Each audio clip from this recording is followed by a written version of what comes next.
Hello, in this video I want to show you how to fix the problem when you want to install some games from a Google Play Store, but you can't seem to find them on a Cat S75.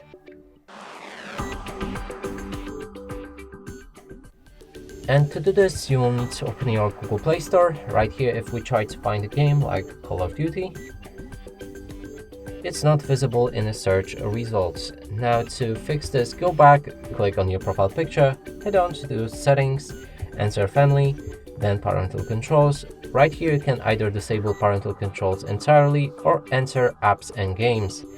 Insert the PIN code and increase PG to 16. Make sure to save those settings afterwards, and if you try to find the game again, it should be available to install.